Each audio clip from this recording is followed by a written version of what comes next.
Hello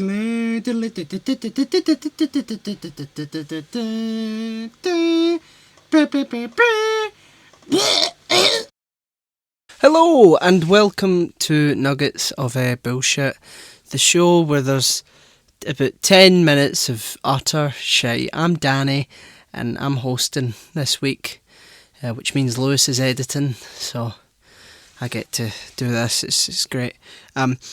So I'm going to review Solo in keeping with the Star Wars theme, because that seems to get a few more listeners, so why not, you know? Once you're on board a trend train, there's no getting off. Okay, here is my opening statement. I'm very apprehensive when it comes to prequels, especially when it comes to Star Wars, and sadly this film falls into the many prequels that are either disappointing or too bland to be interesting.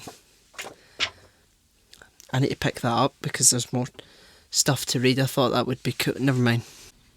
Yeah, so essentially my thoughts on this film are basically, some of it is quite fun, some of it's very enjoyable, but I just thought that it was really there to make money. You know, it doesn't really give you anything new about Han Solo as a character.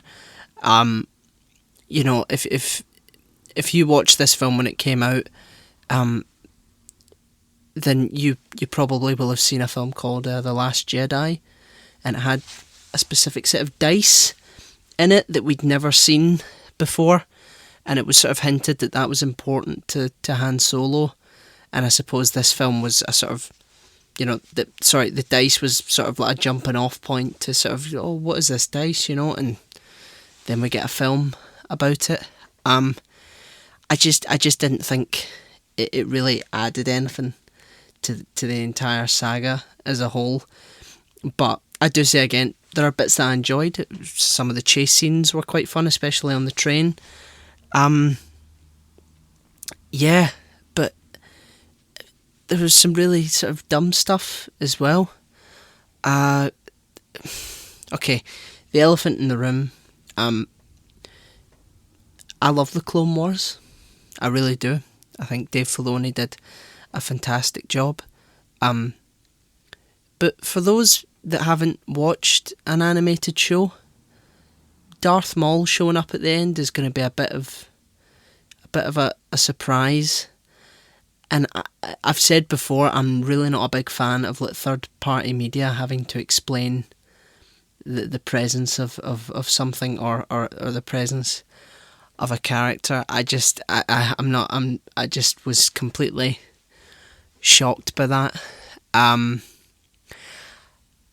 Yeah, it is what it is. I don't think the actor who played Han Solo was bad at all. I thought he was actually quite good, but it didn't really give you a sort of insight as to how, you know, Han Solo became Han Solo as we saw him in The Force Awakens. You know, he seemed to be a very sort of swaggering, arrogant person, and this sort of gave him a love interest that he cares about. I thought the whole point of the original trilogy was him sort of redeeming himself as a person. Maybe there's going to be other films where he, you know, falls out of love with Emilia Clarke and becomes the sort of swaggering, apathetic character that we saw in A New Hope. But, you know, that's creating another arc. He did care, then he didn't, and then he did again. I don't know, it just seemed a bit confusing. I really liked Donald Glover as Lando Calrissian. I think that anyone who watched this film, whether you liked it or not, I think most people can agree that Donald Glover did a fantastic job as Lando. Just such a charismatic performance. My thoughts are quite sparse.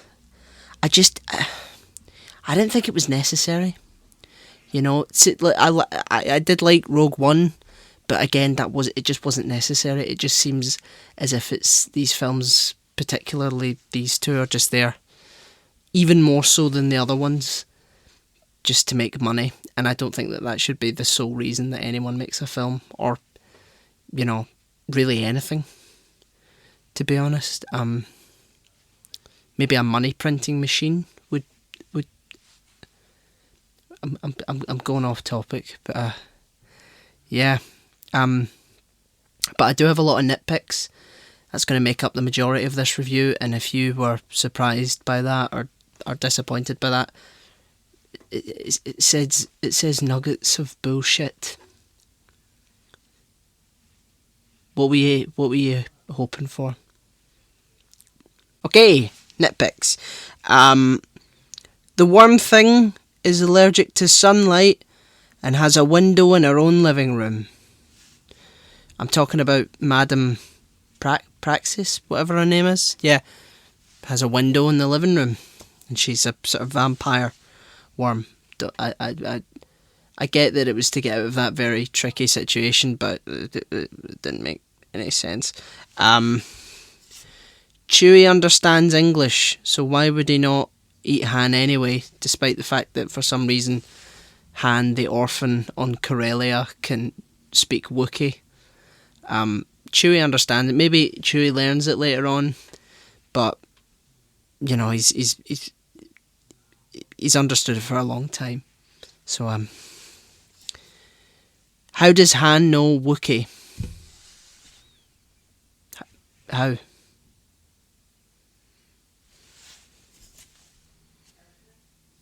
That's it. It's time for closing statements. Money makes the world go round, and nothing really changes with this film. Certainly not Han's character or legacy.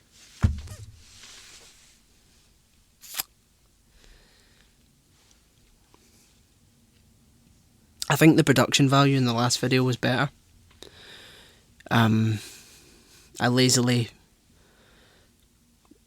crumpled this together like an unfinished bag of crisps. But this is the sort of beginning of the end of our sort of theme for Star Wars. And what I'm really looking forward to, more than anything, is the sort of television aspect of it that's coming about now. We've got new TV shows, and I think Star Wars is really going to thrive in that arena, so I'm happy about that. But Solo, a Star Wars story, you get an F. I'm not going to edit a F on the screen, that would just be copywriting, you know.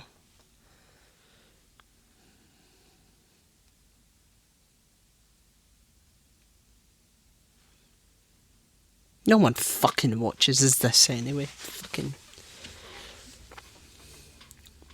It's just me talking to myself, shouting into the void. Right, okay. I've done my thing. Fuck off.